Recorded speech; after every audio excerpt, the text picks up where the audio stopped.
ابو جال نے جب اعلان کیا نا جو حضور کو شہید کرے گا تو اسے 100 سرخ اونٹ دیے جائیں گے. حضرت فضالہ بن عمیر ایک صحابی ہیں، کہتے ہیں میں عورتوں کا معاذ اللہ بڑا رسیہ تھا، تو کہتے ہیں میں خنجر بغل میں دبا کے نا تو طواف کعبہ کرنے چلا گیا. کہتے ہیں وہاں جب میں پہنچا تو میں نے دیکھا حضور بھی طواف کر رہے ہیں، تو نبی کریم نے مجھے دیکھتے ہی حضور میرے قریب آئے اور مجھے نہیں بتانا پڑا. حضور فرمانے لگے تیرا نام فضالہ ہے؟ میں نے کہا ہاں. تو محبوب فرمانے لگے کیا باتیں کر رہے ہو اپنے آپ سے؟ کہتے میں دل میں سوچ رہا تھا کہ طواف کرتے میرے قریب سے گزریں گے تو خنجر مار دوں گا. کیا باتیں کر رہے تھے؟ فضالہ کہتے ہیں میں تو جب آیا تھا تو ایک بی بی سے مل کے آیا تھا، میں نے کہا تھا کہ میں آج بڑی رقم لے کے آؤں گا اور معاذ اللہ تیرے پاس رات گزاروں گا.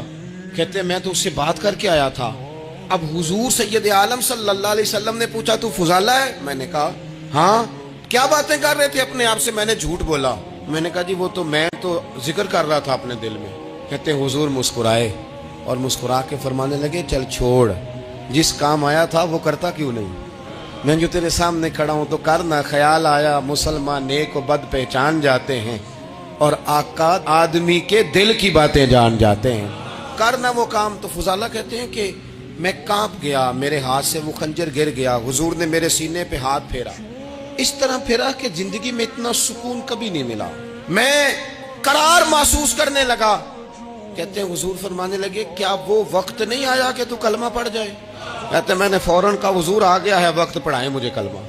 کہتے ہیں نبی پاک نے کلمہ پڑھا دیا، میں مسلمان ہوا. میں واپس لوٹا تو وہی عورت بن سنور کر تیار ہو کر گلی میں کھڑی تھی. عادتیں بدل جاتی ہیں. شرط یہ ہے کہ ہم تھوڑی سی کوشش کریں.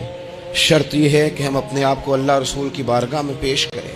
ہمیں سب سے زیادہ تکلیف میں ہماری اپنی عادات نے ڈالا ہے، ہماری اپنی خواہشات نفس نے ہمیں زیادہ آزمائشوں میں ڈالا ہے. کہتے ہیں وہ عورت بن سنور کے کھڑی تھی. جب میں واپس لوٹا تو پہلے میں اس کے پیچھے بھاگتا تھا، اب میں اس کے قریب سے گزر گیا تو اس نے آواز دی تو فضالہ نہیں؟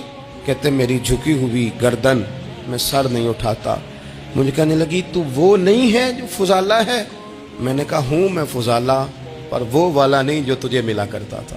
کہا تو اب کون ہے؟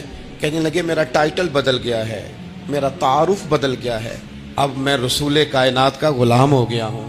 ہم لوگ مجھے مسلمان کہتے ہیں، اب میری نگاہوں میں جچتا نہیں کوئی، جیسے میرے محبوب ہیں ایسا نہیں کوئی. کہتے ہیں بدل گئی عادت، میں وہی ہوں پر میرا لہجہ میرا مزاج ہی بدل گیا.